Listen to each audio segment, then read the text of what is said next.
അസ്സലാമു അലൈക്കും വറഹ്മത്തുള്ളാഹി വബറകാതുഹു. വലൈക്കും അസ്സലാം വറഹ്മത്തുള്ളാഹി വബറകാതുഹു.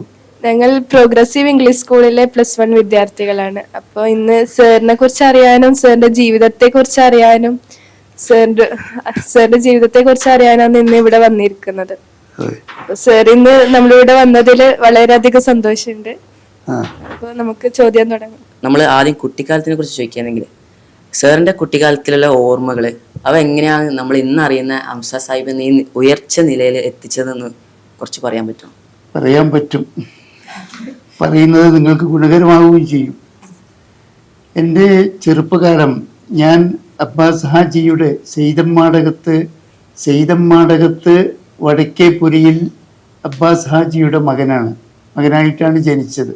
വലിയ വളപ്പിൽ കിഴക്കേപുരിയിൽ ആയിഷയുടെ മകനാണ്. ആയിഷയുടെയും അബ്ബാസ് ഹാജിയുടെയും മകനായിട്ടാണ് ജനിച്ചത്.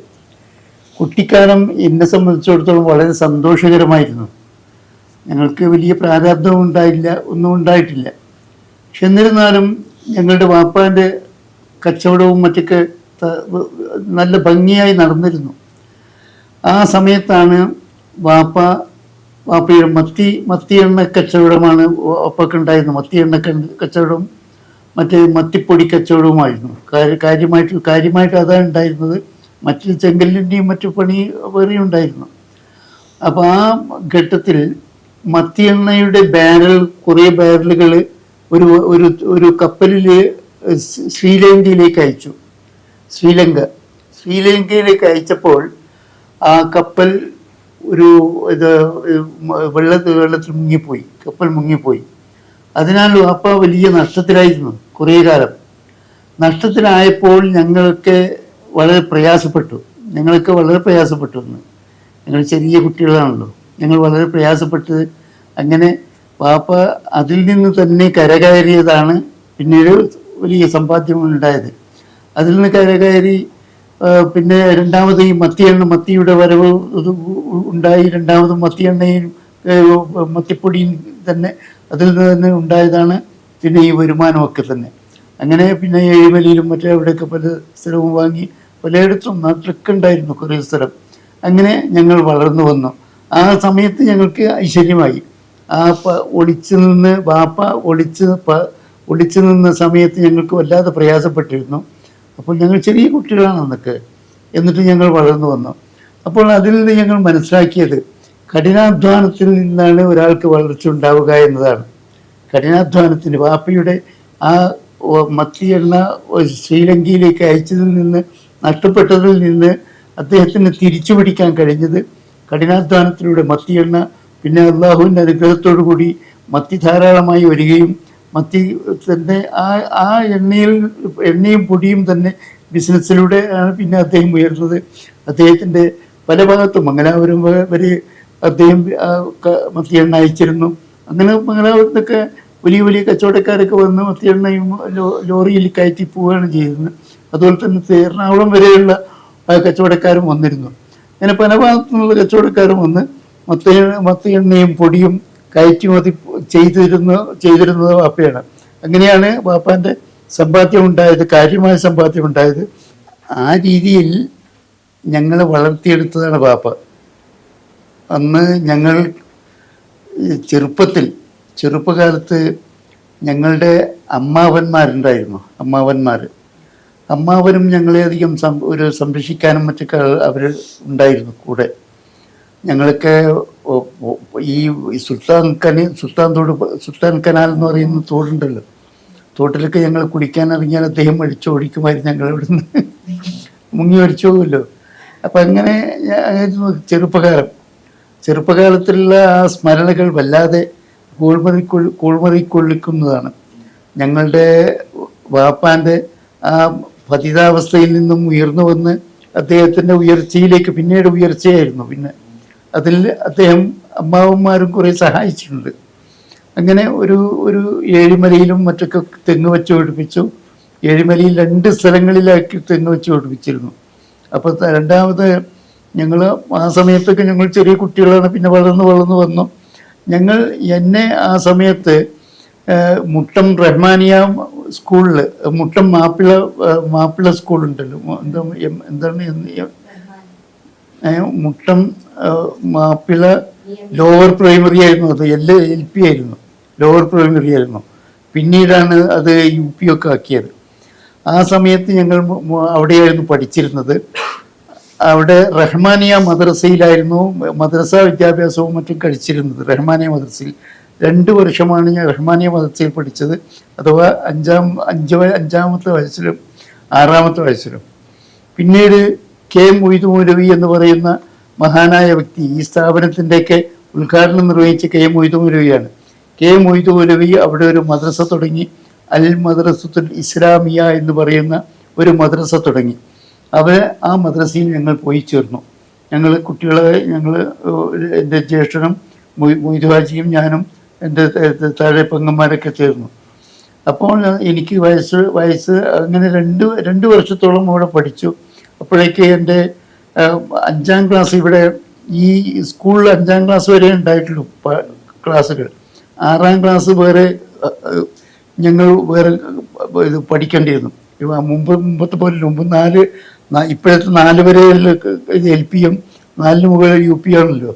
അങ്ങനെ അവിടെ ആയിരുന്നില്ല. അവിടെ അന്ന് അക്കാലത്ത് 5ാം ക്ലാസ് വരെയായിരുന്നു LP ഉണ്ടായിരുന്നത്. 5ാം ക്ലാസ്സിൽ അവിടെ മുട്ടം സ്കൂളിൽ പഠിച്ചതിന് ശേഷം 6ാം ക്ലാസ്സിൽ വന്നു ചേർന്നത് ഹരിജൻ വെൽഫെയർ സ്കൂൾ എന്ന് പറയുന്ന ഒരു സ്കൂളിലാണ്. ഈ കക്കാടപ്പുറത്തുള്ള ഒരു സ്കൂളുണ്ട്, ഹരിജൻ വെൽഫെയർ സ്കൂൾ. അന്ന് ചടയൻ്റെ സ്കൂൾ എന്നാണ് നിങ്ങൾ സാധാരണ പറയുക. ചടയൻ സ്കൂൾ. അയാൾ ഹരിജനായിരുന്നു ചടയൻ. അയാൾ MLA ആയിരുന്നു, മുസ്ലിം ലീഗിൻ്റെ MLA ആയിരുന്നു ചടയൻ. മുസ്ലിം ലീഗിൻ്റെ MLA ആയ ചടയൻ്റെ സ്കൂളിലാണ് വന്നു പഠിച്ചത്.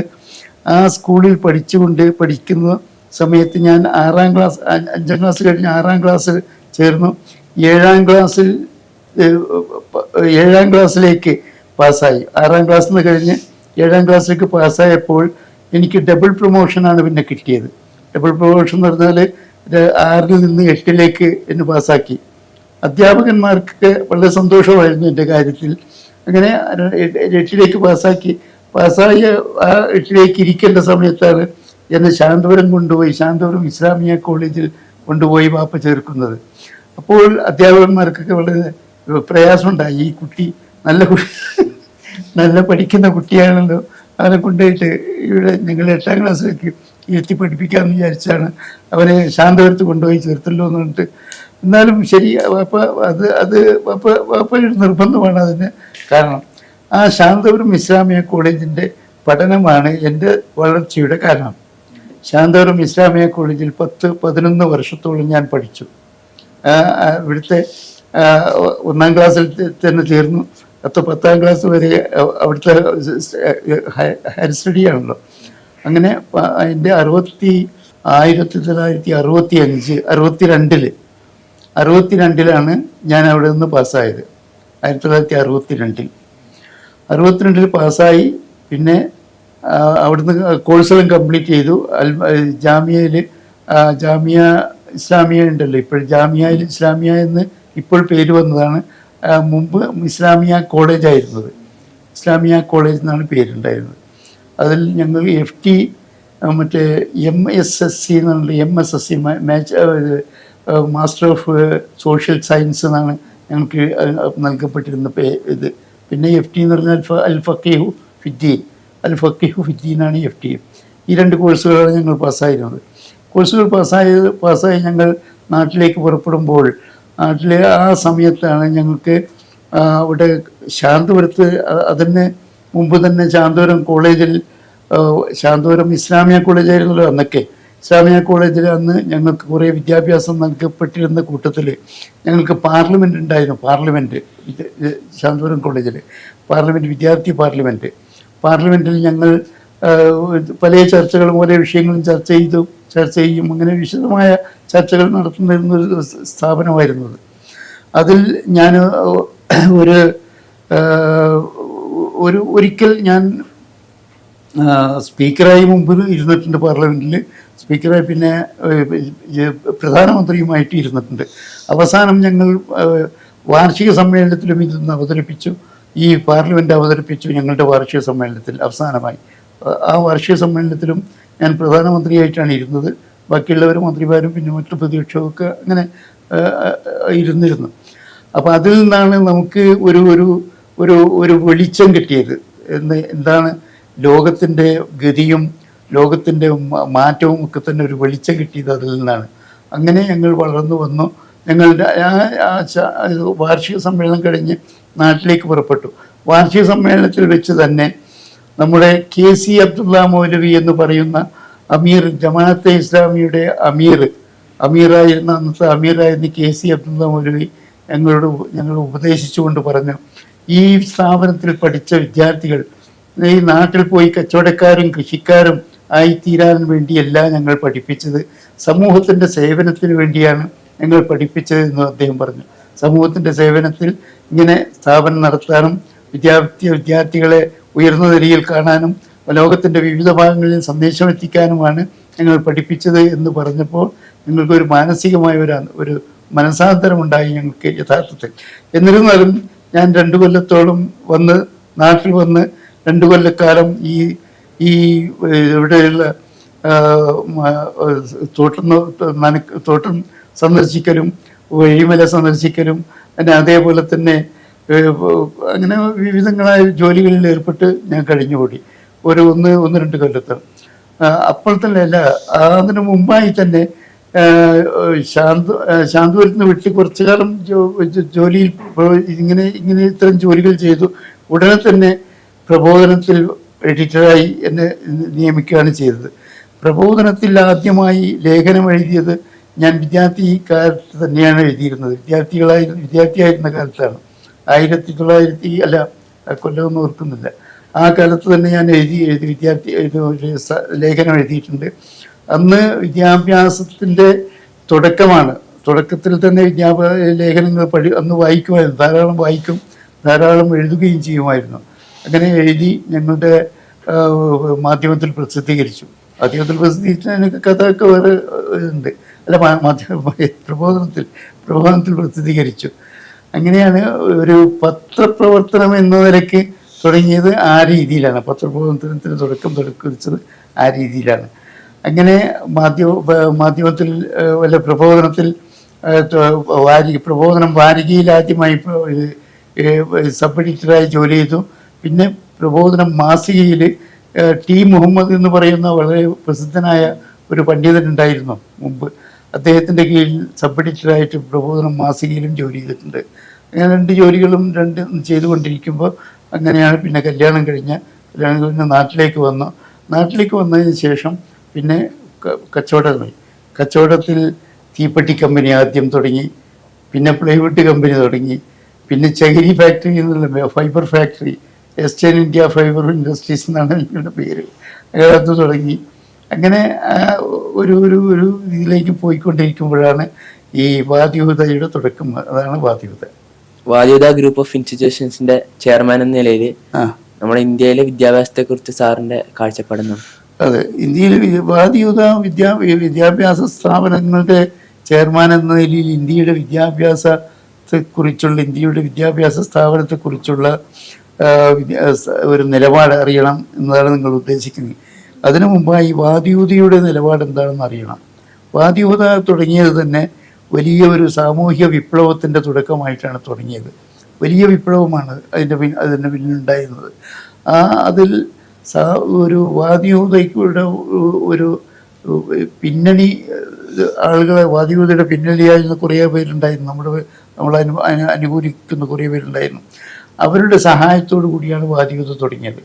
വാദിഹുദ ഈ മാടായിപ്പാറയിൽ തുടങ്ങുമ്പോൾ അത് നമുക്ക് ഒരു വലിയൊരു സ്ഥാപനമായി വളർന്നു വരണം എന്ന ആഗ്രഹം എന്ന പ്രതീക്ഷ ഉണ്ടായിരുന്നില്ലെങ്കിലും പിന്നീടത് പടിപടിയായി ഉയർന്നു വരികയാണ് ചെയ്തത്. അങ്ങനെ പടിപടിയായി ഉയർന്നു വന്ന ഈ സ്ഥാപനമാണ് ഇന്നിപ്പോൾ കാണുന്ന 10ഓളം സ്ഥാപനങ്ങളുടെ മുന്നണി പോരാളികളായി നിൽക്കുന്ന ഇത് നമുക്ക് കാണാം. അതിൽ നാം ഉദ്ദേശിക്കുന്നത് ഈ ചെയർമാൻ എന്ന നിലയ്ക്ക് വിദ്യാഭ്യാസ രംഗത്തെക്കുറിച്ച് നാട്ടിലെ ഇന്ത്യയിലെ വിദ്യാഭ്യാസ സ്ഥാപനങ്ങളെക്കുറിച്ചും മറ്റൊക്കെ ഒരു ഒരു ഒരു ഒരു ഒരു അഭിപ്രായം രേഖപ്പെടുത്തുന്നത് തന്നെ എങ്ങനെയാണ് എന്ന് എനിക്ക് മനസ്സിലാകുന്നില്ല. കാരണം ഈ വിദ്യാഭ്യാസ സ്ഥാപനങ്ങളൊക്കെ തന്നെ കാരണം NCVT തുടങ്ങിയ ഇതും അതുപോലെ NCVTയുടെ ഇതിൽ പലതും മാറ്റങ്ങൾ വന്നുകൊണ്ടിരിക്കുന്നു. അതുപോലെ CBSE മാറ്റങ്ങൾ വന്നുകൊണ്ടിരിക്കുന്നു. എല്ലാറ്റിലെയും മാറ്റങ്ങൾ വന്നുകൊണ്ടിരിക്കുകയാണ്. ആ മാറ്റങ്ങൾ കൂടുതൽ ഒരു ഭൗതികം എന്നതിനേക്കാളും കൂടെ അവരുടെ ഹൈന്ദവ മതത്തിലേക്കുള്ള ഒരു സന്ദേശം, ഒരു തിരിച്ചുപോക്ക് ആയിട്ടാണ് ഈ കാണുന്നത്. അതിലൊക്കെ തന്നെ എല്ലാറ്റിലും നമുക്ക് കാണാൻ കഴിയുന്ന പാളിച്ചയുണ്ട്. അങ്ങനെ വിദ്യാഭ്യാസ സ്ഥാപനങ്ങളൊക്കെ തന്നെ ഒരുതരം ഒരു പ്രത്യേക സെക്യുലറിസത്തിൽ നിന്ന് മാറി ഹൈന്ദവവൽക്കരിച്ച ഒരു രീതിയിലേക്ക് മാറിക്കൊണ്ടിരിക്കുകയാണ് എന്നതാണ് യാഥാർത്ഥ്യം. കാരണം അങ്ങനെ ഈ നാട്ടിൻ്റെ സ്വാതന്ത്ര്യത്തിൻ്റെയും ഈ നാട്ടിൻ്റെ റിപ്പബ്ലിക് ദിനത്തിനെയൊക്കെ തന്നെ ആ രീതിയിൽ കാഷായവൽക്കരിച്ചു കൊണ്ടിരിക്കുന്ന ഒരവസ്ഥയാണ് നമുക്കിന്ന് കാണാൻ കഴിയുന്നത്. അതിനാൽ നമുക്ക് അതിൻ്റെ വിദ്യാഭ്യാസ രംഗത്തിൻ്റെ കാഴ്ചപ്പാട് വളരെ ശോചനീയമാണെന്ന് പറയേണ്ടതുണ്ട്. എന്തായാലും ശരി, പരിഷ്കരിച്ച ജനതയ്ക്ക് ആവശ്യമായ വിദ്യാഭ്യാസത്തിൻ്റെ ഒരു മുന്നോട്ടുള്ള ഒരു പ്രയാണം നമുക്ക് കഴിയുന്നില്ല. അതിന് നമുക്ക് വിദ്യാഭ്യാസ സംബന്ധമായി എനിക്ക് പറയാനുള്ളത് അതാണ്. ഈ കാഴ്ചപ്പാട് ആധുനിക വിദ്യാഭ്യാസ രംഗത്തുണ്ടായിത്തീരുന്ന അഥവാ പുതിയ ഗ്രന്ഥങ്ങൾ, പുതിയ പാഠപുസ്തകങ്ങളും മറ്റൊക്കെ ഇറക്കിക്കൊണ്ട് അവർ ഹൈന്ദവവൽക്കരിച്ചു കൊണ്ടിരിക്കുകയാണ് എന്ന് വളരെ വ്യക്തമായും മനസ്സിലാക്കാൻ കഴിയുന്ന ഒരു സംഗതിയാണ്. ആ രീതിയിൽ മറ്റു മതങ്ങളെയൊക്കെ തന്നെ അവഗണിച്ചുകൊണ്ട് മതകീയമായ ഒരു പുതിയ പരിവേഷം ഉണ്ടാക്കിയെടുത്ത് അതിലൂടെ വളർന്നു വരാനാണ് തലമുറകളെ സ്വാധീനിക്കുന്നത് എന്നാണ് ഇന്ന് കാണാൻ കഴിയുന്നത്. അതിൻ്റെ ഒരു പ്രകടമായ ഉദാഹരണമാണ് ഇന്ന് NCVT-യിലെയും അതേപോലെ തന്നെ CBSE-യിലെയും മറ്റു മാറ്റങ്ങൾ ഉണ്ടാക്കി തീർത്തത് എന്ന് നമുക്ക് മനസ്സിലാക്കാൻ കഴിയും. അതാണ് എനിക്ക് ഈ സാമൂഹിക വിദ്യാഭ്യാസത്തെക്കുറിച്ച് പറയാനുള്ളത്. നേരെ മറിച്ച് അതിലൊക്കെ മതകീയമായ ശരിക്ക് സാമൂഹികമായ അന്തരീക്ഷവും സാമൂഹിക സേവനവും വിദ്യാഭ്യാസത്തിൻ്റെ അന്തരാർത്ഥം മനസ്സിലാക്കിക്കൊണ്ടുള്ള ഒരു ചെയ്തിയുമായിരുന്നു ഉണ്ടായിരുന്നെങ്കിൽ ഇതിൽ നിന്ന് നേരെ വ്യത്യസ്തമായ രീതിയിൽ നടക്കുമായിരുന്നു. വിദ്യാഭ്യാസം ആ രീതിയിൽ തന്നെ ഉന്നതി പ്രാപിക്കുമായിരുന്നു. ഇതാണ് എൻ്റെ അഭിപ്രായം. സർ, സാമൂഹിക ഐക്യവും ഒരുമയും പ്രോത്സാഹിപ്പിക്കുന്നതിന് വിദ്യാഭ്യാസം എങ്ങനെ ഉപയോഗിക്കണമെന്നാണ് സാറിൻ്റെ? അതെ, സാമൂഹിക സേവനം, സാമൂഹിക ഐക്യവും സാമൂഹിക സേവനവും നടപ്പിൽ വരുത്തുവാൻ വിദ്യാഭ്യാസത്തിൽ പുതിയ ഒരു കരിക്കുലം ഉണ്ടായിത്തീരേണ്ടതുണ്ട് എന്നാണ് അഭിപ്രായം. അങ്ങനെ വിദ്യാഭ്യാസത്തെ മനുഷ്യ സമൂഹത്തിന് ഉപകരിക്കുന്ന വിധത്തിൽ പരിഷ്കരിക്കുക, മനുഷ്യരുടെ സമത്വത്തിന് ആഹ്വാനം ചെയ്യുന്ന രീതിയിൽ അത് സംവിധാനിക്കുക. ആ രീതിയിൽ ചെയ്യുകയാണെങ്കിൽ നമുക്ക് കൂടുതൽ വിദ്യാഭ്യാസപരമായി പുരോഗതി പ്രാപിക്കാൻ കഴിയും. അതേപോലെ മതകീയമായ സങ്കുചിത വീക്ഷണത്തിൽ നിന്ന് ഒരു തുറന്ന പ്രഫുല്ലമായ ഒരു അവസ്ഥ ഉണ്ടാക്കിയെടുക്കാനും നമുക്ക് കഴിയുന്നതാണ്. ആ രീതിയിൽ തന്നെ വിദ്യാഭ്യാസത്തെ ഒന്ന് പരിഷ്കരിക്കണമെന്നാണ് എൻ്റെ അഭിപ്രായം. അതിൽ കാര്യമായും സാമൂഹിക സേവനത്തിൻ്റെ ഒന്ന് സാമൂഹിക സേവനം, മറ്റൊന്ന് സമുദായ മൈത്രി വളരെ പ്രധാനപ്പെട്ടതാണ്. സമുദായ മൈത്രിയിൽ ഇല്ലാത്ത ഒരുതരം സങ്കുചിതത്വമാണ് ഇപ്പോൾ കണ്ടുവരുന്നത്. ആ സങ്കുചിതത്തിൽ നിന്ന് സമൂഹത്തെ മാറ്റിയെടുക്കണമെങ്കിൽ സമുദായ മൈത്രി ആവശ്യമാണ്. അതേപോലെ മനുഷ്യരെല്ലാവരും ഒന്നാണ് എന്നൊരു വീക്ഷണം നമുക്കുണ്ടായിത്തീരണം. അതിന് വിദ്യാഭ്യാസത്തിൻ്റെ പരിഷ്കരണം ആവശ്യമാണ് എന്നാണ് എനിക്ക് അഭിപ്രായപ്പെടാനുള്ളത്. വിദ്യാഭ്യാസ രംഗത്ത് ഇങ്ങനെ മാറ്റങ്ങളും പരിഷ്കരണങ്ങളും വന്നെങ്കിൽ മാത്രമേ മനുഷ്യ വിദ്യാഭ്യാസത്തിൻ്റെ ഒരു ഗുണഫലം ലഭിക്കുകയുള്ളൂ എന്നാണ് അഭിപ്രായം. മാടായിയെക്കുറിച്ച് ധാരാളം പഠനങ്ങളും എഴുത്തുകളും നടത്തിയിട്ടുള്ള ആളെന്ന നിലയിൽ പഴയങ്ങാടിയെക്കുറിച്ചും മാടായിപ്പാറയെക്കുറിച്ച് 2 വാക്ക് പറയാമോ? പഴയങ്ങാടിയെക്കുറിച്ചും മാടായിപ്പാറയെക്കുറിച്ചും ഒക്കെ വളരെ ഒരുപാട് ചരിത്രങ്ങൾ പറയാനുണ്ട്. അതിൽ സംക്ഷിപ്തമായി പറയുകയാണെങ്കിൽ മാടായിപ്പാറ എന്ന് പറയുന്നത് ഏഴിമലയുടെ താഴികക്കുടം എന്നാണ് ഞാനിത് പറയല്. ഈ മാടായിപ്പാറയെക്കുറിച്ച് ഏഴിമലയുടെ ചരിത്രപരമായ പ്രാധാന്യം വളരെ പ്രധാനപ്പെട്ടതാണ്. 1000 അടിയോളം ഉയർന്നു നിൽക്കുന്ന ഏഴിമലയെ കുറിച്ച് പലരും പല പഠനങ്ങളും നടത്തിയിട്ടുണ്ട്. കടലിലേക്ക് തള്ളി നിൽക്കുന്ന ഈ ഏഴിമല, കടലിലേക്ക് തള്ളി നിൽക്കുന്ന ഏക മലയാണ് ഏഴിമല. ബാക്കി ഒരു മലയും കടലിലേക്ക് തള്ളി നിൽക്കുന്നില്ല. ആ മല ആ കടലിലേക്ക് തള്ളി നിൽക്കുന്നത് കാരണമായി വളരെ അകലെ നിന്ന് തന്നെ ഈ പ്രദേശം കാണാൻ കഴിയുമായിരുന്നു. അങ്ങനെ ഈ പ്രദേശത്ത് വന്ന് ഇതിന് ഇവിടെ തന്നെ ഒരു താവളം ഉണ്ടായിരുന്നു, ഒരു കപ്പൽ അടുക്കുന്ന ഒരു താവളം ഉണ്ടായിരുന്നു. ആ താവളത്തിന് പല ആളുകളും വന്നിട്ടുണ്ട്. ഇബ്നു ബത്തൂത്തയെ പോലുള്ള സഞ്ചാരികളും മറ്റേ ഒക്കെ ഇവിടെ വന്നിട്ടുണ്ട് എന്നാണ് പറയപ്പെടുന്നത്, ഏഴിമലയും മറ്റും. അങ്ങനെ ആ ഏഴിമലയുടെ പ്രധാനപ്പെട്ട ആ ഏഴിമലയുടെ താഴികക്കുടം എന്ന് പറയുന്ന അതിൻ്റെ സവിധത്തിലുള്ള ഈ പാറയാണ് ഈ മാടായിപ്പാറ. മാടായിപ്പാറയിൽ വളരെ പ്രസിദ്ധമായ ഒരു പാറയാണ്. ഇവിടെ ജൂതമതങ്ങളും ജൈനമതങ്ങളും ബുദ്ധമതങ്ങളും ഒക്കെ തന്നെ മതങ്ങളുണ്ടായിരുന്നു. പിന്നെ ക്രൈസ്തവ മതവും അതേപോലെ തന്നെ ഇസ്ലാമും ഒക്കെ തന്നെ ഉണ്ടായിത്തീർന്ന ഒരു പ്രദേശമാണിത്. ഇതിൻ്റെ ഈ പ്രദേശങ്ങളൊക്കെ ഈ മതങ്ങളുടെയൊക്കെ തന്നെ അടിസ്ഥാന വേരുകൾ ഇവിടെ കാണാൻ കഴിയുന്നതാണ്. ജൂതമതത്തിൻ്റെ ജൂതക്കുളം എന്ന് പറയുന്ന ഒരു കുളം ഇവിടെയുണ്ട്. അതേപോലെ തന്നെ വൈഷ്ണവ ശൈവ മതങ്ങളുടെ ഇവിടെ കുളമുണ്ട്, ഇവിടെ അടയാളങ്ങളുണ്ട്. വൈഷ്ണവ ശൈവ മതങ്ങളുടെ, അത് മാടായിക്കാവ് പോലുള്ള മാടായിക്കാവും മറ്റൊക്കെ ഇതിൽപ്പെട്ടതാണ്. അതേപോലെ തന്നെ പിന്നെ ഇസ്ലാമിനെ കുറിച്ച് പറയുകയാണെങ്കിൽ ഇസ്ലാമിൻ്റെ ആദ്യകാലത്ത് തന്നെ ഇവിടെ ഒരു മാടായി പള്ളി ഉണ്ടായിരുന്നു. ആദ്യകാലത്ത് എന്ന് പറഞ്ഞാൽ റസൂൽ സല്ലല്ലാഹു അലൈഹി വസല്ലം തിരുമേനിയുടെ വരവിന് പ്രവാചകത്വം ലഭിച്ച് പ്രവാചകനാകുന്നതിന് മുമ്പ് തന്നെ അറബികൾ ഇവിടെ വന്നിരുന്നു എന്നാണ് മനസ്സിലാകുന്നത് ഈ ഏഴിമലയുടെ പ്രാധാന്യം കൊണ്ട്.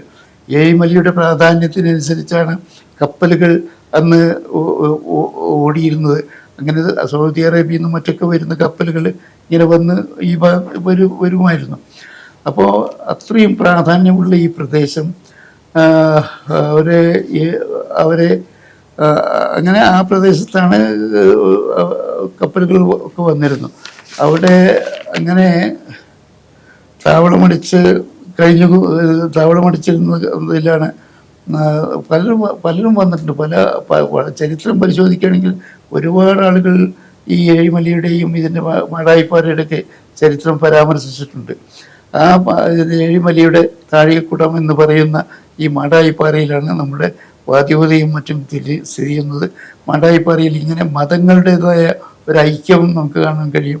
മാടായിപ്പാറയിൽ മതപരമായ ഐക്യം, ഒരു സാഹോദര്യവും സമത്വവും സൗഹൃദവും ഒക്കെ തന്നെ ഉള്ള ഒരു നാടാണ് ഈ പഴയങ്ങാടി എന്ന് പറയുന്ന ഈ മാടായിപ്പാറ. പഴയങ്ങാടി എന്നതിന് പകരം പാഴിയങ്ങാടി എന്നായിരുന്നു ഇതിൻ്റെ മുമ്പത്തെ പേര്. പാഴിയങ്ങാടി എന്നാണ്. പാഴിനാട് ഒരു കവിതയുണ്ട് പാഴിനാടിൻ്റെ അതിനെ പറ്റി. അങ്ങനെ ആ പാഴിയങ്ങാടിയിൽ വെച്ച് പാഴിയങ്ങാടിയാണ് പിന്നെ പഴയങ്ങാടി ആയത്. അവിടെ ഈ പുഴയും മറ്റൊക്കെ പിന്നീടുണ്ടായതാണ്. ഇവിടെ കടലോരം തന്നെയായിരുന്നു ആദ്യം ഉണ്ടായിരുന്നത്. പിന്നീട് കടൽ പിന്നോട്ട് നീങ്ങിയപ്പോൾ മാട്ടൂൽ അഴിമുഖം മുതൽ മാട്ടൂൽ പുതിയങ്ങാടി വരെയുള്ള ഒരു ഇതുണ്ടായതാണ്. അതിനിടയിൽ പുഴ വന്നതാണ് എന്നാണ് പറയപ്പെടുന്നത്. അങ്ങനെ വളരെ പ്രധാനപ്പെട്ട പ്രദേശമാണിത്. അങ്ങനെ ഈ പ്രദേശത്താണ് ഇപ്പോൾ വാദ്യോദ ഉണ്ടായിത്തീർന്നത് എന്നതാണ് അത്ഭുതകരമായിട്ടുള്ള ഒരു കാര്യം കേട്ടോ. സർ, വാദ്യോദ പ്രോഗ്രസീവ് ഇംഗ്ലീഷ് സ്കൂളിന്റെ ചരിത്രവും അത് സമൂഹത്തിന് നൽകിയ സംഭാവനകളും എന്തൊക്കെയാണ്? പ്രോഗ്രസീവ് സ്കൂൾ വളരെ തുടങ്ങിയത് തന്നെ ഒരു KG ഒരു കിൻഡർ ഗാർട്ടനായിട്ടാണ് തുടങ്ങിയത്. അങ്ങനെ ആ സ്ഥാപനം വളർന്നു വന്നപ്പോൾ പിന്നെ പ്രോഗ്രസീവ് എന്നുള്ള പേരൊക്കെ പിന്നീടാണ് വന്നത്, ഞങ്ങൾ ഇട്ടത് പേരാണ്. അപ്പോൾ അത് ഇങ്ങനെ വളർന്നു വന്നപ്പോൾ അത് സമൂഹത്തിൽ വലിയ ഒരു ചലനം ഉണ്ടാക്കിയിട്ടുണ്ട്. സമൂഹത്തിൽ ഇവിടെ മുമ്പൊക്കെ വിദ്യാഭ്യാസത്തിൻ്റെ കാര്യം വളരെ അപകടകരമായിരുന്നു. വിദ്യാഭ്യാസം എന്ന് പറയുന്നത് അത്ര പുരോഗതി പ്രാപിച്ചിട്ടുണ്ടായിരുന്നില്ല.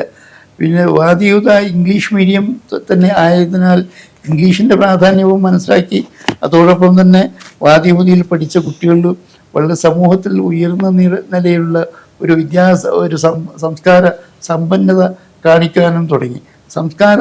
ഉയർന്ന രീതിയിൽ വാദിയോതിയിൽ പഠിച്ച കുട്ടികൾ ഉയർന്ന രീതിയിലുള്ള പെരുമാറ്റവും അവരുടെ സംസ്കാരവും ഒക്കെ തന്നെ ആളുകളെ ആകർഷിച്ചു. അങ്ങനെയാണ് വിദ്യാർത്ഥികളെ കുറേ കൊണ്ടുവന്ന് ഇവിടെ ചേർക്കാനും കാരണം. അങ്ങനെ വാദിയൂത ഓരോ കൊല്ലവും അവരുടെ ഓരോ ഘട്ടം പൂർത്തീകരിച്ച് വന്ന് അവസാനം +2 വരെ എത്തിച്ചേരുന്നതാണ്. ഇത് അത്ഭുതകരമായ രീതിയിൽ തന്നെ കാര്യങ്ങൾ നീങ്ങിക്കൊണ്ടിരിക്കുന്നുണ്ട്. ഇപ്പോൾ അതിൻ്റെ വളർച്ച, അത്രയും വിദ്യാർത്ഥികളെ ഉൾക്കൊള്ളാൻ കഴിയുന്ന ഒരു സ്ഥാപനമാക്കി വളർന്നു വന്നിരിക്കുന്നു. ഇനിയും ഇത് പുരോഗമിക്കേണ്ടതുണ്ട്. ഇനിയും വാദിഹുദിയുടെ കൂടുതൽ സബ്ജക്റ്റുകളും മറ്റും ഉൾക്കൊള്ളിച്ചുകൊണ്ടുള്ള വാദിഹുദിയുടെ ഒരു പുലർച്ചയും ഉയർച്ചയും തന്നെയാണ് നാം ലക്ഷ്യം വെക്കുന്നത്. പത്രപ്രവർത്തനത്തിലേക്ക് തിരിയാൻ ഹംസ സാറെ പ്രേരിപ്പിച്ചതെന്നാണ്. അതെ, പത്രപ്രവർത്തനയ്ക്ക് തിരിഞ്ഞത് അത്ഭുതകരമായ ഒരു രീതിയിലാണ്. അത് ഞാൻ പറഞ്ഞല്ലോ, മാധ്യമ പ്രബോധനം വാരികയിലും മാസികയിലും ഒക്കെ എഴുതിക്കൊണ്ടിരുന്നു. അങ്ങനെ ഒരാൾ പിന്നീട് കച്ചവടക്കാരനായി, കൃഷിക്കാരനായി, അങ്ങനെ മാറി.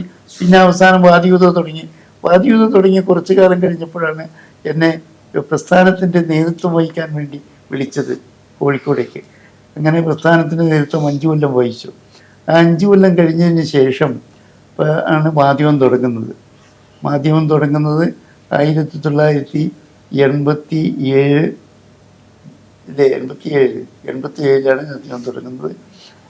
ആ തുടങ്ങുന്ന കാലത്ത് 87 ഫെബ്രുവരി അല്ല, അത് ഫെബ്രുവരിയില്ല, 87 ജൂണിലാണ് തുടങ്ങുന്നത്.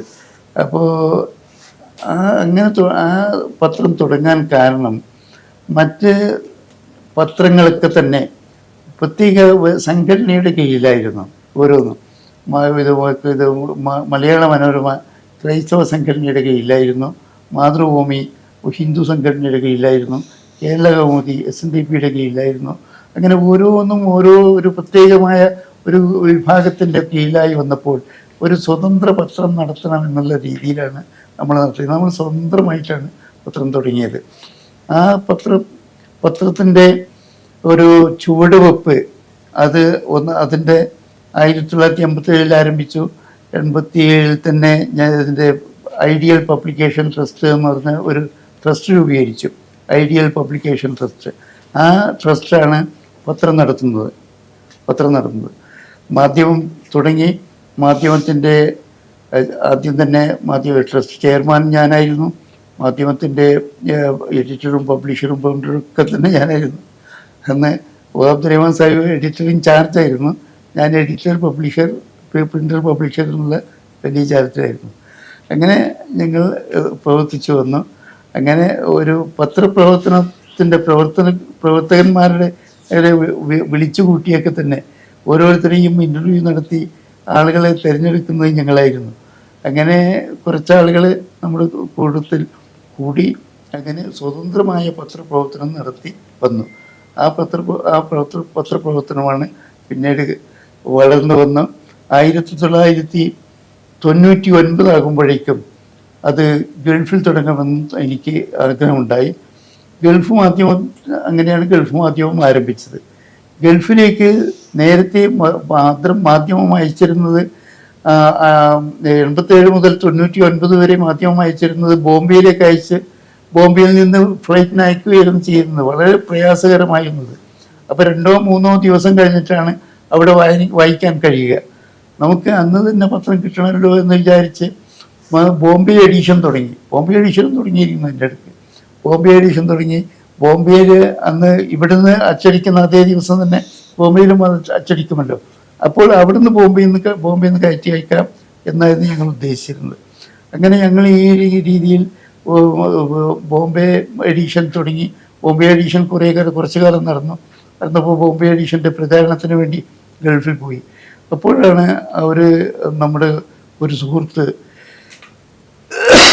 നിലാം യാക്കോബി എന്ന് പറയുന്ന ഒരാൾ നമ്മുടെ മാധ്യമത്തിൻ്റെ വളരെ ആള് അറബിയാണ്, ബഹ്റൈനിയാണ്. പക്ഷേ അദ്ദേഹം ചോദിച്ചു, എന്തിനാണ് നിങ്ങൾ ഇവിടെ മാധ്യമം ബോംബെയിൽ നിന്ന് അയക്കുന്നത്? ഇവിടെ നിന്ന് തന്നെ മാധ്യമം പ്രിന്റ് ചെയ്തൂടെ എന്ന് ചോദിച്ചു. അങ്ങനെ അദ്ദേഹത്തിൻ്റെ നിർദ്ദേശപ്രകാരമാണ് ഞങ്ങൾ മാധ്യമം ബഹ്റൈനിൽ നിന്ന് തന്നെ പ്രിന്റ് ചെയ്യാൻ തുടങ്ങിയത്. ബഹ്റൈനിൽ നിന്ന് പ്രിന്റ് ചെയ്യുമ്പോൾ തന്നെ ഗൾഫ് മാധ്യമം എന്ന പേരിട്ടു. ഗൾഫ് മാധ്യമം. അതാണ് ഗൾഫ് മാധ്യമം ആയി വളർന്നു വന്ന് ഗൾഫ് മാധ്യമവുമായി എല്ലാ എല്ലാ നാടുകളിലും ഗൾഫ് മാധ്യമം ബഹ്റൈനിൽ നിന്ന് ആരംഭിച്ചു. പിന്നെ രണ്ടാമത് മറ്റേ കുവൈത്തിൽ നിന്ന്, ഖത്തറിൽ നിന്ന്, പിന്നെ എല്ലായിടത്തും എഡീഷൻ ഉണ്ടായി. പിന്നെ സൗദിയിൽ നിന്ന് 3 എഡീഷൻ ഉണ്ടായിരുന്നു. അത് തന്നെ 4ാമത്തെ എഡീഷൻ ഒന്നും തുടങ്ങി. അതായത് പിന്നെ 3 എഡീഷൻ ജിദ്ദ, റിയാദ്, റിയാദ്, പിന്നെ അബ്ഹ, പിന്നെ മദീന, അങ്ങനെ 4 എഡീഷൻ ഉണ്ടായിരുന്നു. ഒരു എഡീഷൻ പിന്നെ അബ്ഹയിലുള്ള ഒരു എഡീഷൻ നിർത്തി ദമാം അബ്ഹയിൽ എഡീഷൻ നിർത്തി, ദമാമിൽ എഡീഷൻ തുടർന്നു. അങ്ങനെ എല്ലാ നാട്ടിലും എഡീഷൻ ആയിട്ട് ഗൾഫ് മാധ്യമം ആരംഭിച്ചു. ഗൾഫ് മാധ്യമം വളരെ പ്രയാസകരമായ രീതിയിലാണ് തുടങ്ങിയതെങ്കിലും അത് വലിയൊരു വെല്ലുവിളിയായിരുന്നു. അന്ന് മാധ്യമത്തിൻ്റെ തുടക്കം വലിയ ചരിത്രമാണ്. അതൊക്കെ നിങ്ങൾക്ക് കുട്ടികളൊക്കെ കൊണ്ട് വായിച്ച് പഠിക്കേണ്ടതാണ്. അതെന്നാണ് അഭിപ്രായം. സർ, ഗൾഫ് മാധ്യമത്തിന്റെ ചീഫ് എഡിറ്റർ എന്ന നിലയിൽ ഇന്ത്യയിലെ പത്രപ്രവർത്തനത്തിന്റെ നിലവിലെ അവസ്ഥയെക്കുറിച്ച് എന്താണ് സാറിന് ചിന്തിക്കുന്നത്? ഇന്ത്യയിലെ പത്രപ്രവർത്തനം യഥാർത്ഥത്തിൽ കാലം കഴിഞ്ഞു പോയിരിക്കുന്നു. പത്രപ്രവർത്തനത്തിൻ്റെ കാലം ഒരർത്ഥത്തിൽ പത്രപ്രവർത്തനത്തിൻ്റെ ഡെയിലി എന്ന ആ പത്രപ്രവർത്തന ശൈലി തന്നെ കുറഞ്ഞുകൊണ്ടിരിക്കുകയാണ്. ഡെയിലി എല്ലാ പത്രങ്ങളുടെയും അവസ്ഥ അങ്ങനെയാണ് എന്നാണ് ഞാൻ മനസ്സിലാക്കുന്നത്. മാധ്യമത്തിൻ്റെ ഒരു ദിനപത്രം ഇറങ്ങുന്നുണ്ടെങ്കിലും ആ ദിനപത്രത്തിൻ്റെ അവസ്ഥ എല്ലാ പത്രങ്ങളുടെയും ബാധിച്ചതുപോലെ തന്നെ അതിനെയും ബാധിച്ചിട്ടുണ്ട്. എന്നിരുന്നാലും ശരി, മാധ്യമത്തിൻ്റെ മറ്റു പത്രങ്ങളുടെ അവസ്ഥയല്ല മാധ്യമത്തിനുള്ളത്. മാധ്യമത്തിൻ്റെ തുടക്കം തന്നെ മാധ്യമത്തിൻ്റെ ഡൽഹിയിലും ബോംബെയിലും എല്ലായിടത്തും, ബോംബെയിലും അതേപോലെ തന്നെ ബാംഗ്ലൂരും ഒക്കെ മംഗലാപുരത്തൊക്കെ എഡീഷൻ ഉണ്ടായിരുന്നു. ബാംഗ്ലൂർ എഡീഷൻ ഇപ്പോഴും നടക്കുന്നുണ്ട്. അങ്ങനെയൊക്കെ എഡീഷൻ നടത്തിക്കൊണ്ടിരിക്കുന്ന പത്രമാണത് മാധ്യമം. പക്ഷേ ഗൾഫ് മാധ്യമം ആരംഭിച്ചതിന് ശേഷം അത് ഒരു വിപുലമായ രീതിയിൽ ആയിത്തീർന്നു. The first international Indian news paper എന്ന് നമ്മുടെ പത്രങ്ങളുടെ മാധ്യമത്തിൻ്റെ മുതലേ എഴുതാൻ കാരണം എന്താണെന്നറിയോ? ഇൻ്റർനാഷണലായിട്ട് ഫസ്റ്റ് ഇൻ്റർനാഷണൽ ഇന്ത്യൻ ന്യൂസ് പേപ്പറിൽ വേറൊരു പത്രവും, ഭാഷാപത്രങ്ങളോ തമിഴിലോ ഹിന്ദിയിലോ ഇംഗ്ലീഷിലോ ഒന്നും തന്നെ ഇന്ത്യൻ ന്യൂസ് പേപ്പർ ഇൻ്റർനാഷണൽ ആയിട്ട് ഒരു പത്രവും ഇറങ്ങിയിട്ടില്ല. മാധ്യമമാണ് ഫസ്റ്റിൽ ഇറങ്ങിയത്. അതുതന്നെയാണ് അതിൻ്റെ അത്ഭുതകരമായ, ആനന്ദകരമായ, സന്തോഷകരമായ അവസ്ഥ. അത് തന്നെയാണ് ആദ്യമായി ഫസ്റ്റിൽ മാധ്യമം ഇറങ്ങി. ആ മാധ്യമത്തിൻ്റെ first international Indian newspaper ഇറങ്ങാൻ വേണ്ടിയുള്ള ശ്രമങ്ങളിൽ വലിയ പങ്കാളിത്തം വഹിച്ച വ്യക്തിയാണ് ഞാൻ.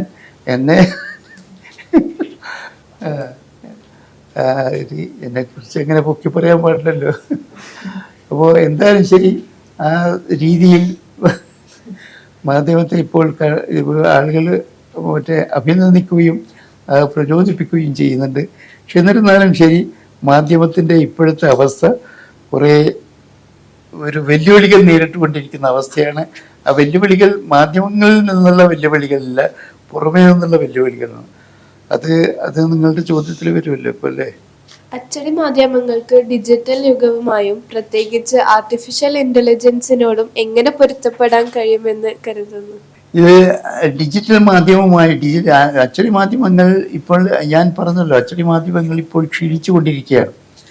50 വയസ്സിന് താഴെയുള്ള ആളുകൾ ആരും പത്രം വായിക്കാറില്ല എന്നത് യാഥാർത്ഥ്യമാണ്. 50 ഇപ്പം 40 വയസ്സിന് താഴെയുള്ള ആളുകൾ പത്രം വായിക്കാറില്ല. അച്ചടി മാധ്യമം അവർക്ക് പറ്റില്ല. അതിനാലാണ് നമുക്ക് ഡിജിറ്റൽ മാധ്യമം തുടങ്ങിയത്. മാധ്യമത്തിൻ്റെ ഡിജിറ്റൽ എഡിഷൻ ഉണ്ട്. അതോടുകൂടി തന്നെ ഈ പറയുന്ന ആർട്ടിഫിഷ്യൽ ഇൻ്റലിജൻസിൻ്റെയും മറ്റേ ഒരു കണ്ടുപിടുത്തത്തിലൂടെ ഉണ്ടായിത്തീർന്ന ഒരു പരിഷ്കരണത്തിന് വേണ്ടി ശ്രമിച്ചുകൊണ്ടിരിക്കുകയാണ്. എന്നാലും ശരി, നമുക്ക് കഴിയുന്നത്ര ആളുകളിലേക്ക് വാർത്തകൾ എത്തിക്കാനും മറ്റും ശ്രമിച്ചുകൊണ്ടിരിക്കുന്നുണ്ട്. അതിൻ്റെ കൂടെ തന്നെയാണ് ഇപ്പോൾ മീഡിയ വൺ തുടങ്ങിയതും. മീഡിയ വണ്ണ് മാധ്യമത്തിൻ്റെ തന്നെ പ്രചോദനമാണ്. അതിൻ്റെ മീഡിയ വണ്ണിൻ്റെ ട്രസ്റ്റ് തന്നെ മാധ്യമം എഡ്യൂക്കേഷണൽ ട്രസ്റ്റ്, മാധ്യമം എന്താണ് മീഡിയ വണ്ണിൻ്റെ അറിയോ? ഇൻഫർമേഷൻ ഇൻഫർമേഷൻ ബ്രോഡ്കാസ്റ്റിംഗ് എന്നാണ് അതിൻ്റെ പേര്. മാധ്യമം ഇൻഫർമേഷൻ ബ്രോഡ്കാസ്റ്റിംഗ് എന്നാണ് അതിൻ്റെ പേര്, മീഡിയ വണ്ണിൻ്റെ കേട്ടോ. അപ്പോൾ അങ്ങനെ ഇപ്പോൾ മീഡിയ വണ്ണും തുടങ്ങിക്കഴിഞ്ഞതിന് ശേഷം വാർത്തകൾ അതാത് സമയത്ത് തന്നെ എത്തിക്കാൻ പറ്റുന്നുണ്ട് എന്നതാണ് ഒരു ഇത് സത്യം. അപ്പോൾ ആ രീതിയിൽ മാധ്യമത്തിനെ ഇനി ഇങ്ങനെ ഈ രീതിയിൽ വളർത്തിക്കൊണ്ടുവരാൻ കഴിയുമോ എന്ന് സംശയമാണ്. എന്തായാലും ഡിജിറ്റൽ മാധ്യമവും AI തുടങ്ങിയ സാങ്കേതിക വിദ്യകൾ ഉപയോഗിച്ചുകൊണ്ടുള്ള സംവിധാനവും ഒക്കെ തന്നെ ചെയ്തുകൊണ്ട് ഒരു ഒരു ഒരു പിടിച്ചു നിൽക്കാൻ വേണ്ടി ശ്രമിക്കുകയാണ് മാധ്യമം. എന്തായാലും ശരി, മാധ്യമത്തിൻ്റെ കേൾവിയും കേൾപ്പോരും അത് ഇന്നും നിലനിൽക്കുന്നു എന്നതിൻ്റെ അടിസ്ഥാനത്തിൽ ഇനിയും അത് മുന്നോട്ട് പോകാൻ കഴിയുമെന്ന് തന്നെയാണ് പ്രതീക്ഷിക്കുന്നത്. അള്ളാഹു അതിനെ അനുഗ്രഹിക്കട്ടെ. സാറിന്റെ കരിയറിൽ നേരിട്ട ഏറ്റവും വലിയ വെല്ലുവിളികൾ എന്താന്ന്, അതെങ്ങനെയാ മറികടന്നതെന്ന് കൂടി പറയാൻ പറ്റും? അത് ഇങ്ങനെയാണ്. ഏറ്റവും വലിയ വെല്ലുവിളി ഈ മാധ്യമം തന്നെയായിരുന്നു. മറ്റ് ഈ മാധ്യമത്തിൻ്റെ എന്നെ വെല്ലുവിളി ഉണ്ടായിട്ടില്ല. മാധ്യമത്തിക്ക് എൻ്റെ ജ്യേഷ്ഠൻ മൊയ്തു ഹാജിയാണ് ആദ്യത്തെ ചെയർമാൻ, ഇത് മാധ്യമത്തിൻ്റെ ചെയർമാൻ. അന്ന് കാര്യങ്ങളൊക്കെ അദ്ദേഹം നേരിടുമായിരുന്നു, ഞാനതിൽ കൂടിക്കൊടുക്കുകയായിരുന്നു ഇങ്ങനെ ചെയ്തിരുന്നത്. പക്ഷെ മാധ്യമത്തിന് അങ്ങനെ ആയിരുന്നില്ല. മാധ്യമത്തിന് ഞാൻ തന്നെയായിരുന്നു നേരിടേണ്ടത്. മാധ്യമത്തിൻ്റെ എല്ലാ വിഷയങ്ങളും എല്ലാ പ്രതിസന്ധികളും ഞാൻ തന്നെയായിരുന്നു നേരിട്ടത്.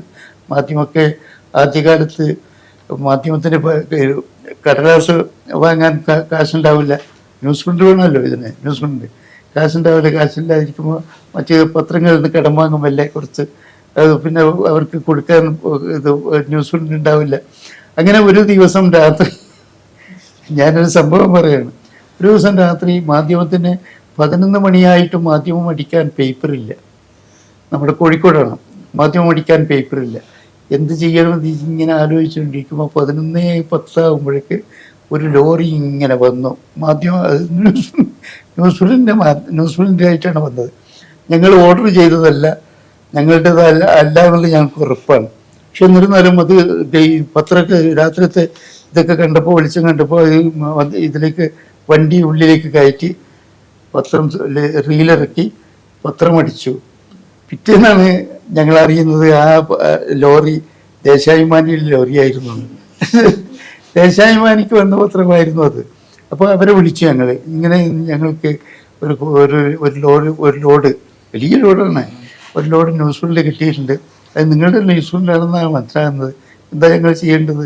അത് ഇപ്പം തന്നെ തിരിച്ചയക്കണോ? അത് വേണ്ട, ബാക്കിയുള്ള നിങ്ങൾക്ക് അടിച്ചു കഴിഞ്ഞിട്ടില്ലേ, ഞങ്ങൾക്ക് വേറെ വന്നാലും നിങ്ങൾ അതിൻ്റെ കാശ് കൊടുത്താൽ മതി എന്ന് പറഞ്ഞിട്ട് അങ്ങനെ ഒരു കോംപ്രമൈസിൽ എത്തിച്ചേരുകയാണ് ചെയ്തത്. അങ്ങനെ ആ രീതിയിലുള്ള പ്രതിസന്ധികളൊക്കെ തരണം ചെയ്തിട്ടാണ് പിന്നെ പോയത്. ഓരോ ഘട്ടത്തിലും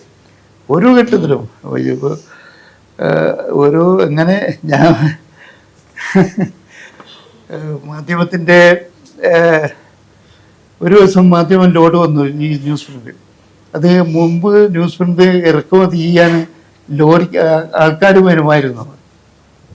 ഈ ലോഡിങ് ആൻഡ് അൺലോഡിങ് ഇത് വരും, ആൾക്കാർ വരും അൺലോഡിങ്ങിന്. അവർ വന്നിട്ട് കുറേ വിലയെല്ലാം പേശി കുറേ കാശുകളും നല്ല കാശ് വാങ്ങുന്നു. ഞാൻ എന്താക്കി, ഞാൻ ഒരു ലോറി വന്നപ്പോൾ ഞാൻ തന്നെ മേലെ കയറി. ലോറി മേലെ കയറി, ഞാനാണ് അന്ന് ഞാൻ എഡിറ്ററുണ്ട്. ഞാൻ അത് ഉരുട്ടി താഴെ ഇടാൻ നോക്കിയപ്പോഴേക്ക് അവരുടെ കൂടി സന്ധ്യയായി. പിന്നെ അങ്ങനെ പല ഘട്ടങ്ങളുണ്ടായിട്ടുണ്ട്. എന്താണ് സാറിന് യുവതലമുറയ്ക്ക് നൽകാനുള്ള സന്ദേശം? യുവതലമുറയ്ക്ക് നൽകാനുള്ള സന്ദേശം കഠിനമായി യത്നിക്കുക, അന്തരീക്ഷം ചുറ്റുപാടുകൾ മനസ്സിലാക്കുക, ചുറ്റുപാടുകൾ മനസ്സിലാക്കി അതിനെ ഇങ്ങനെ നേരിടണമെന്ന് പഠിക്കുക. അതോടൊപ്പം തന്നെ സാമൂഹ്യമായ ഒരു നന്മ ഉള്ള ഒരു വിഭാഗമായിരിക്കുക. സമൂഹത്തിന് ഉപകാരപ്പെടുന്ന രീതിയിൽ, സമൂഹ മനസ്സാക്ഷിയെ ബന്ധപ്പെടുന്ന രീതിയിലായിരിക്കണം യുവതലമുറ വളർന്നു വരേണ്ടത്. യുവതലമുറ ഒരിക്കലും തന്നെ വളർന്നു വരുന്ന മുതിർന്ന തലമുറയ്ക്ക് ഭാരമായി തീരരുത്, അവർക്ക് ദോഷമായി തീരുകയും ചെയ്യരുത്. മറിച്ച് അവരുടെ ഗുണത്തിന് വേണ്ടിയും അവരുടെ നന്മയ്ക്ക് വേണ്ടിയും പ്രവർത്തിക്കുകയാണെങ്കിൽ സ്വയം തന്നെ നന്മയുള്ളവരായി തീരുകയും സ്വയം തന്നെ നന്മ ഉൾക്കൊള്ളുന്നവരായി തീരുകയും ചെയ്യും. അതാണ് എനിക്ക് ആദ്യമായി പറയാനുള്ളത്. യുവതലമുറ വളരുന്ന തലമുറ കഴിഞ്ഞ തലമുറയെ മാനിക്കുക. അതേപോലെ തന്നെ യുവതലമുറയിൽ ഉള്ള ഒരു സാമൂഹ്യ ബന്ധവും മറ്റും അരക്കിട്ടുറപ്പിക്കുക. അങ്ങനെ നല്ല രീതിയിൽ പ്രവർത്തിക്കുകയാണെങ്കിൽ നല്ല തലമുറ സൃഷ്ടിക്കാൻ കഴിയും. അല്ലെങ്കിൽ അവരൊക്കെ തന്നെ പാളിച്ചകളിലേക്ക് പോകും. ഇപ്പോൾ തന്നെ പലതും സംഭവ വികാസങ്ങൾ കാണുന്നുണ്ടല്ലോ. പല രീതിയിലും ആളുകൾ പല ചെറുപ്പക്കാരും അധപ്പതിച്ച് വളരെ മോശമായ രീതിയിൽ നടക്കുന്നുണ്ട്. പക്ഷെ അതിനേക്കാളൊക്കെ ഒരു മാന്യമായ ഒരു ചുറ്റുപാടുണ്ടാക്കിയെടുക്കുകയും അതിൽ നിന്ന് ഒരു സമൂഹത്തെ വളർത്തിയെടുക്കുകയും ആ സമൂഹത്തിൻ്റെ ഭാവിയിൽ നമുക്ക് ഒരു ഭാസുരമായ ഒരു ഭാവി കണ്ടെത്തുകയും ചെയ്യുക, അതാണ് നമുക്ക് ആവശ്യമായിട്ടുള്ളത്. ഇന്നത്തെ തലമുറയ്ക്ക് സമൂഹത്തിൽ നല്ല സ്വാധീനം ചെലുത്താൻ കഴിയുമെന്നതിനെ എങ്ങനെ നോക്കിക്കാണും? ഇന്നത്തെ തലമുറക്ക് സമൂഹത്തിൽ നല്ല സ്വാധീനം ചെലുത്താൻ കഴിയുമെന്ന് എങ്ങനെ നോക്കിക്കാണും? അതെ, അത് തന്നെയാണ് ഞാൻ പറഞ്ഞത്. ഇന്നത്തെ തലമുറയ്ക്ക് സമൂഹത്തിൽ നല്ല സ്വാധീനം ചെലുത്താൻ കഴിയും, യാതൊരു സംശയവുമില്ല. കാരണം വരും തലമുറ ഇപ്പോഴുള്ള തലമുറ വരും തലമുറക്ക് മാതൃകയാണ്. മുൻതലമുറയ്ക്ക് അതേപോലെ തന്നെ മുൻതലമുറയ്ക്ക് സഹായമാണ്. മുൻതലമുറയെ സഹായിക്കുകയും വരും തലമുറയ്ക്ക് മാതൃകയാക്കി നിൽക്കുകയും ചെയ്യുക എന്നതാണ് ഇപ്പോഴുള്ള തലമുറ ചെയ്യേണ്ടത്. അഥവാ ഒന്നിനെ വരുന്ന തലമുറയ്ക്ക് മാതൃകയായിരിക്കുക, കഴിഞ്ഞു പോയ തലമുറയ്ക്ക് സഹായമായി തിരിക്കുക. ഇങ്ങനെ ചെയ്യുകയാണെങ്കിൽ നമുക്ക് നല്ല ഭാവിയുണ്ട് എന്നാണ് മനസ്സിലാകുന്നത്. നമുക്ക് എന്തായാലും ശരി, ഈ തലമുറകൾ തമ്മിലുള്ള അന്തരം അത് വളരെ വ്യക്തമാണ്. ഇപ്പോൾ തലമുറകൾ തമ്മിലുള്ള അന്തരം ഇപ്പോൾ 20-25 വയസ്സ് കഴിഞ്ഞാൽ ഒരുത്തനും യുവാക്കൾ പിന്നീട് മറ്റേ ഒരു 10-25 വയസ്സിൽ കഴിഞ്ഞാൽ പിന്നെ മേലേക്ക് പോകുന്നവർക്ക് ഒരു വളർച്ച, പിന്നെ യുവജനങ്ങൾ, പിന്നെ മറ്റേ വയോവൃദ്ധന്മാരെന്ന് പറയുന്ന അങ്ങനെ ഒരു തരംതിരിച്ച് കൊണ്ടിരിക്കുന്ന അവസ്ഥയുണ്ട്. ആ വയോവൃദ്ധ ജനങ്ങളെ സഹായിക്കുന്ന ഒരു മനസ്സ് യുവാക്കളിൽ ഉണ്ടാവുകയാണെങ്കിൽ അവർക്ക് വയോവൃദ്ധന്മാർക്ക് ഉള്ള അവരുടെ അനുഭവങ്ങളും മറ്റും പരിജ്ഞാനങ്ങളും പങ്കുവെക്കാൻ കഴിയും. ഈ യുവജനങ്ങൾക്ക് കൂടുതൽ പ്രാപ്തരായി തീരാനും കഴിയും എന്നാണ് മനസ്സിലാക്കുന്നത്. സർ, അപ്പം വിജയത്തിന് അത്യാവശ്യമാണെന്ന് കരുതുന്ന ചില മൂല്യങ്ങളും തത്വങ്ങളും എന്തൊക്കെയാണ്? വിജയത്തിന് അത്യാവശ്യമായി നിൽക്കുന്ന മൂല്യങ്ങൾ, ഒന്ന് ആത്മാർത്ഥമായി ശ്രമിക്കുക എന്നതാണ്. ശ്രമം, അറ്റംപ്റ്റ്, അത് വളരെ പ്രധാനപ്പെട്ടതാണ്. പിന്നെ ഫെയ്ത്ത് ഉണ്ടാവുക, എന്തിനും വിശ്വാസം ഉണ്ടാകുക. നമ്മുടെ ഉൾക്കൊള്ളുന്ന കാര്യങ്ങളിൽ വിശ്വാസം, ഫെയ്ത്ത് ഉണ്ടാവുക. അതേപോലെ തന്നെ ഒരു ട്രാൻസ്പെറൻസി ഉണ്ടായിത്തീരണം. എന്തിനും നല്ല കൃത്യതയും ഒരു വെളിച്ചവും ഉണ്ടായിത്തീരണം. ആ രീതിയിൽ ഉദ്ദേശിക്കുന്ന കാര്യങ്ങൾ കാണുക, മറ്റേ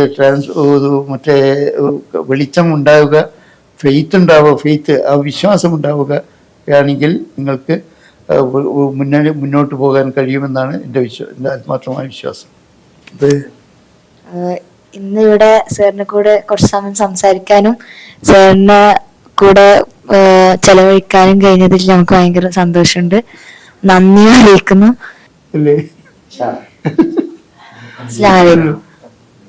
നിങ്ങളുടെ ചോദ്യങ്ങളൊക്കെ ചോദിച്ചതിനും നിങ്ങൾക്ക് ഇതൊക്കെ മറുപടിയൊക്കെ കേട്ടതിനും ഞാനും വളരെ സന്തുഷ്ടനാണ്. എനിക്ക് ഏറ്റവും ഒരു ആഹ്ലാദമുണ്ടായ ഒരു സന്ദർഭമാണിത്. നിങ്ങളും അതിൽ സന്തോഷിക്കുക, ഞാനും അതിൽ സന്തോഷിക്കുന്നു. അള്ളാഹുവിനോട് പ്രാർത്ഥിക്കുന്നു.